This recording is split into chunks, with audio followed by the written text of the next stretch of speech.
Good, happy Sunday evening.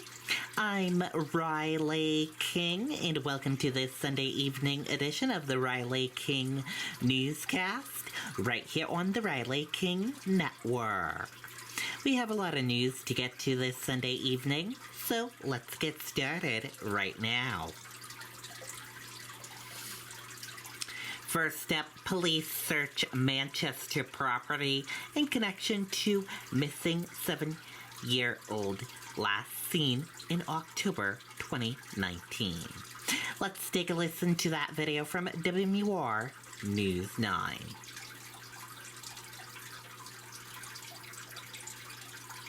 Tonight, we are learning new details about the search for a girl who hasn't been seen in more than 2 years. Good evening, and thanks for joining us tonight. I'm Mike Cronin. And I'm Grace Feinerman. 7-year-old Harmony Montgomery was last seen at a Manchester residence in October of 2019 when she was 5 years old. Tonight, the Manchester police chief confirmed to News 9 investigators were at a property on Guildford Street in connection to the search for Harmony. Police have also received some tips which they're beginning to look into. Also new tonight, Mayor Joyce Craig's office says it received an email last week with a concern about Harmony that primarily was about issues with follow-up from DCYF. The mayor's office told that person if they felt the child was in danger to immediately call 911 or give them the information to let police know. But to the best of their knowledge, her office says that person did not respond back.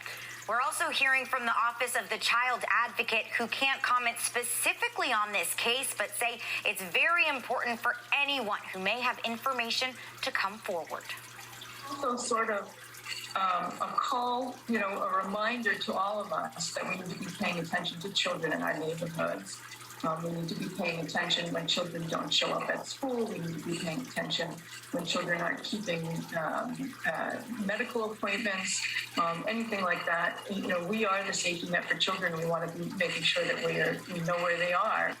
Harmony was last seen in 2019, but police say they were made aware of her disappearance last week. Investigators believe Harmony Montgomery has blonde hair, blue eyes, and is blind in her right eye, so she may be wearing glasses.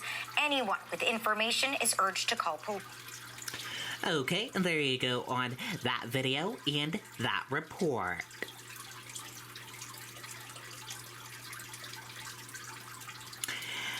Man drowns in Lake Winnipesaukee after vessel capsized. Let's take a listen to that video from WMUR News 9. Right now, Marine Patrol says a Massachusetts man is dead after drowning in Lake Winnipesaukee.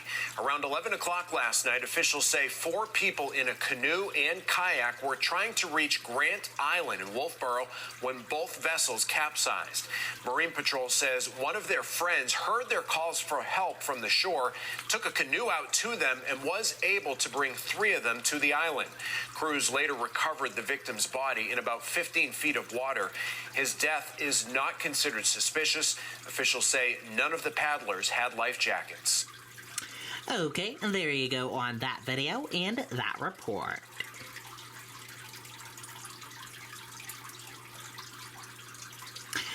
Dirt bikes stolen from Windham business.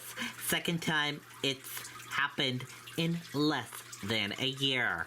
Let's take a listen to that video from WMUR News 9.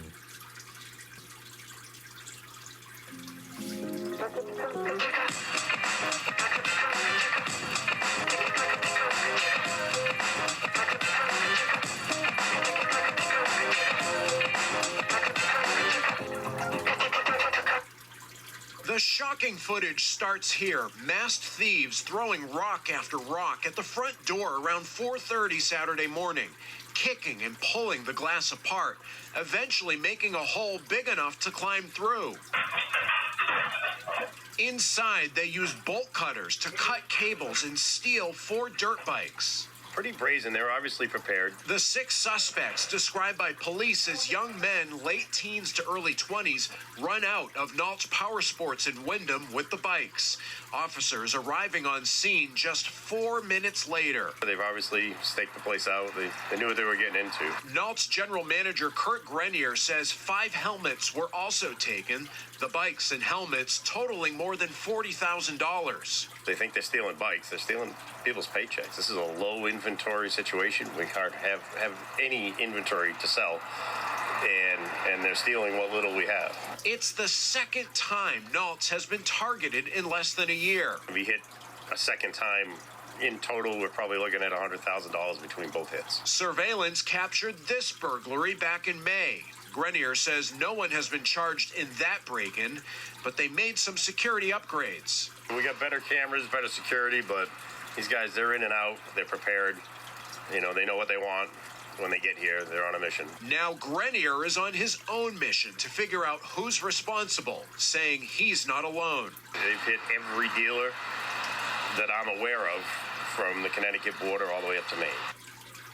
Grenier says if you see a dirt bike that looks out of place, it probably is, and call police.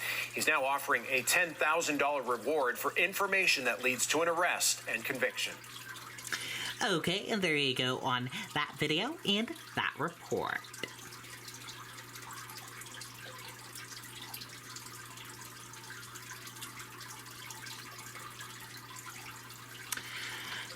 Silver alert issued for Enfield woman last seen in Massachusetts. Let's take a listen to that video from WMUR News 9.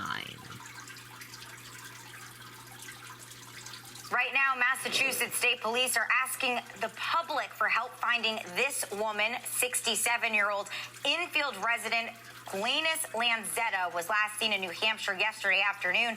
She was traveling along the Route 9 on Russell Street in Hadley towards Northampton. She was driving a green 2015 Subaru Forester with the license plate you're seeing right now on your screen. Okay, and there you go on that video and that report.